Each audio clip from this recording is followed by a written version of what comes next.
ঢোলারহাটে একজন যুবককে একেবারে পিটিয়ে খুন করেছে লকআপের মধ্যে একজন পুলিশ, কি বলবেন?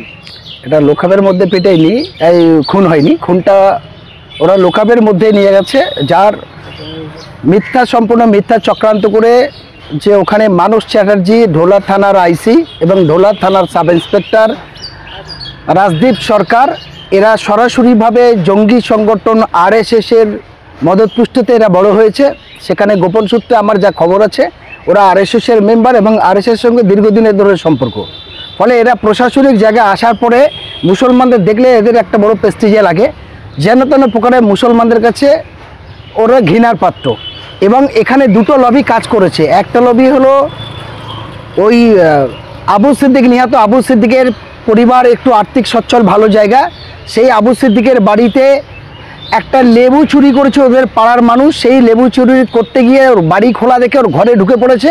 ঘরে ঢুকে পড়ার পরে আবু সিদ্দিকের বাড়ি থেকে 2.5 লক্ষ টাকা মতো ক্যাশ এবং 3.5 ভরি সোনা ওই বাচ্চা ছেলে দুটো চুরি করে নিয়ে চলে যায়।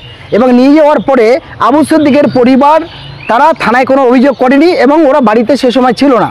আবু সিদ্দিক কলকাতায় ছিলেন, তার মা অসুস্থ, অপারেশন অবস্থায় বাড়িতে ছিল। পরবর্তীকালে আবু সিদ্দিকের বোন এটা জানতে পারে যে ওর বাড়ি থেকে এই সমস্ত জিনিস চুরি গেছে। তোর বাড়িতে ফোন করে বলে যে আবু সিদ্দিক এরকম অমুকের ছেলে বাড়ি থেকে জিনিসগুলো নিয়ে পালিয়ে গেছে, এখন দেখছি শোকেস খোলা, আলমারি ভাঙা। তো আবু সিদ্দিক বাড়িতে এসে জাস্ট ছেলে দুটোর বাড়িতে ডেকে জিজ্ঞাসা করেছে, বাড়িতে রেখেছে। ইতিপূর্বে পুলিশের কাছে কেউ কমপ্লেন করলো না, কিছু না, কিন্তু পুলিশ জোর করে আসলো এর বাড়িতে, আবু সিদ্দিককে মারতে মারতে নিয়ে গেল এবং তার চাচাকে ভুল করে মারধর করে জোর করে লিখিয়ে নিলেন। নেওয়ার পরে আবার সেই আবু সিদ্দিকের এত মার মেরেছে, মারার পরে স্বীকার করিয়ে বলছে জিনিস দিতে হবে। প্রথমে 30,000 টাকা এবং তারপরে তার 3.5 ভরি সোনা, পরবর্তীকালে আবার মার বন্ধ করার নাম করে 1,75,000 টাকা এবং তার R5 বাইক এবং একটা Nothing company Android set mobile আর একটা হলো ভিভো সেট, সব মিলিয়ে 8 থেকে 10 লক্ষ টাকা মাল এবং টাকা সহ নিয়ে গেছে রাজদীপ সরকার। এই রাজদীপ সরকার আর মানস চ্যাটার্জি এই 10 লক্ষ টাকার মালের লোভে লালচায় না সহ্য করতে পেরে ওই ছেলেটাকে ভেবেছিল কে পিটিয়ে মেরে দিলে জিনিসগুলো আত্মসাৎ হবে। আমি অবাক হয়েছি, এই স্বাধীন দেশের জনগণ এখনও পরাধীন। আমি অবাক হচ্ছি, এই গণতান্ত্রিক দেশে এখনও মানুষের দলতন্ত্র রাজত্ব চলছে। আমি অবাক হচ্ছি, এই দেশের বিভিন্ন সামাজিক সংগঠন, বিভিন্ন গণসংগঠন, বিভিন্ন বুদ্ধিজীবী, বিভিন্ন ইমাম পরিষদ, মহাজ্জেন সংগঠন, সেই মানুষগুলো কোথায়? তারা গর্তের মধ্যে লুকিয়ে গেল। একটা তরুণ তুর্কি 21 বছরের ছেলে, তাকে পিটিয়ে কিডনি দুটো ড্যামেজ করে দিল, তার পেচ্ছাপের ঘর নষ্ট করে দিল। এই পুলিশ আবারকে নিজেদের চাকরি থেকে বাঁচার জন্য তার বাড়ি হসপিটালে যখন 3-4টে হসপিটাল থেকে ট্রান্সফার হচ্ছে, তার কাছে গিয়ে বলছে যে আপনারা কিডনিটা দুটো চেঞ্জ করুন। আরে পুলিশ কি করে বলছে কিডনি দুটো চেঞ্জ করুন? ওই পুলিশ জানে তারা তাদের অত্যাচারে তাদের মারে তোর কিডনি দুটো ড্যামেজ হয়েছে। ফলে আমরা আপনাদের মাধ্যমে বলতে চাই, তার বাড়ি থেকে 8 থেকে 10 লক্ষ টাকার যে জিনিসপত্র টাকা সহ নিয়েছে, অবিলম্বে সেই জিনিসগুলো মুখ্যমন্ত্রী, পুলিশ মন্ত্রীর উচিত এগুলো ফিরিয়ে দেওয়া। অবিলম্বে কেন্দ্র স্বরাষ্ট্রমন্ত্রী, প্রধানমন্ত্রীর উচিত এই পুলিশের তাড়াতাড়ি ফাঁসির ব্যবস্থা করে তার সম্পত্তিগুলো বিক্রি করে আবু সিদ্দিকের পরিবারের যত মাল এই ঢোলা থানায় আছে সেগুলোকে প্রথমে উদ্ধার করা। দ্বিতীয় কাজ হলো রাজদীপ সরকার মানস চ্যাটার্জির চাকরি থেকে বহিষ্কার করে ফাঁসির ব্যবস্থা করা। তৃতীয় কাজ হলো তার সম্পত্তি বিক্রি করে 1 তারিখে তারা নাকি নতুন আইন করেছিল, সেই আইনের মধ্যে আছে তার সম্পত্তি বিক্রি করে ওই আবু সিদ্দিকের পরিবারকে হ্যান্ডওভার করা। এটা আমরা দাবি রাখছি আপনাদের মাধ্যমে। সাথে সাথে গোটা বাংলার সকল শুভবুদ্ধি সম্পন্ন মানুষের জাতি, ধর্ম, বর্ণ, দল, মত নির্বিশেষে এই আবু সিদ্দিকের পরিবারে দাঁড়ানো। কারণ আমরা দেখেছি আনিস খানের দুবার পোস্টমর্টম হয়েছে, তারা সর্বোচ্চভাবে যাওয়ার পরে সে ন্যায় ইনসাফ পায়নি। এবং 4 তারিখে ভোট গণনার পর থেকে এই পর্যন্ত 12 জন এই গণহত্যার শিকার হয়েছে। প্রত্যেকেরই পরিবারকে আমি সমবেদনা জানিয়ে ভারতবর্ষের প্রত্যেকটা শুভবুদ্ধি সম্পন্ন নাগরিকের কাছে আবেদন, দল ঝান্ডা দূরে রাখুন, আসুন এখন এই অত্যাচারীদের বিরুদ্ধে রুখে দাঁড়াই। তবে দেশ বাঁচবে, সমাজ বাঁচবে। কারণ আমরা একই বাজারে সবাই যাই, একই ট্রেনে সবাই যাই, একই স্কুলে সবার পরিবারের বাচ্চারা পড়ে, একই বাজারে বাজার করি। তাহলে আমাদের সেই ঐক্য একতা ভেঙে চুরমার। আচ্ছা, আনিস খানের বেলা যে যেমনটি হয়েছিল যে বিচারটা হোল্ড হয়ে গেছে, আপনারা কি আবু সিদ্দিক হালদারের বেলা কি সঠিক বিচার পাই বলে মনে করছেন? এখন আবু সিদ্দিকের পরিবারের সঙ্গে যে ব্যভিচার শুরু হয়েছে, আমি তো বড় দুর্ভাগ্যের বিষয়, আমি বারবার বলছি, কোথায় গেল কেন্দ্রীয় এত বড় বড় মন্ত্রীরা? কোথায় গেলেন রাজ্যের বিভিন্ন দপ্তরের প্রশাসনিকরা, এমএলএ এমপিরা? যারা ভোটের জন্য এত মারপিট করতে পারে, যারা ভোটের জন্য পুলিশ গুন্ডা ব্যবহার করতে পারে, যাদের ভয়তে বিরোধীরা শূন্য হতে পারে, তারা আজ নীরব কেন? তাদের কোনো বিবৃতি নেই কোনো পত্রিকায়। এটা অবাক ব্যাপার।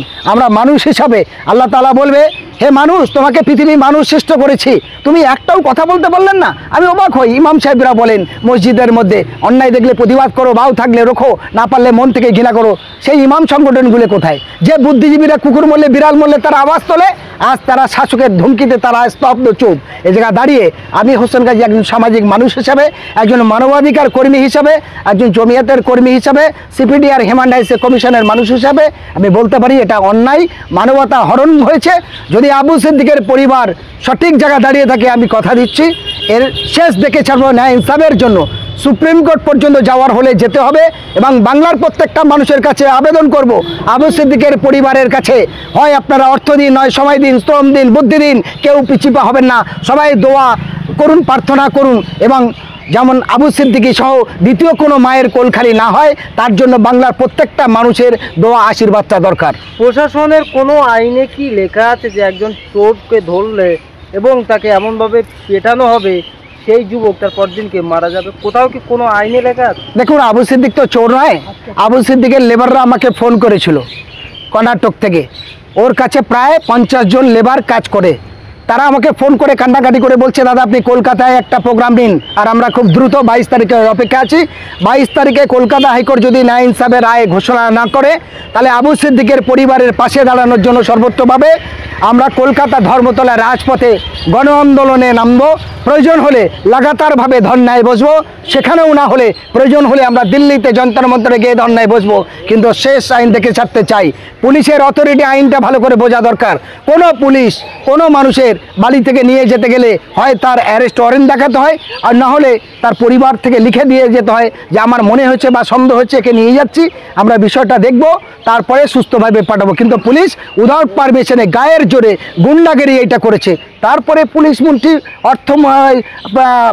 মুখ্যমন্ত্রী, স্বরাষ্ট্রমন্ত্রী নীরব। এটা বাংলা লজ্জা, এটা গণতন্ত্রের লজ্জা, এটা এই স্বাধীন দেশের মানুষের লজ্জা। এই মানুষের একটু ভাবা উচিত, কাদের পিছনে দৌড়াচ্ছি, কাদের ঝান্ডা ডান্ডা ধরছি।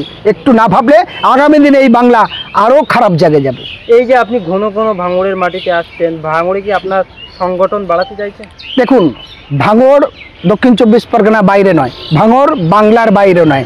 আমি আবারও বলছি যে আমরা মানুষ, মানবতার খাতিরে সবাই একসঙ্গে একই বাসে, একই ট্রেনে, একই ট্রামে যাই, একই স্কুলে, একই বাজারে সবাই থাকি। তাহলে আমাদের সেই ঐক্য একতার মধ্যে মানুষের মধ্যে সংযোগ গড়ে তুলতে চাই।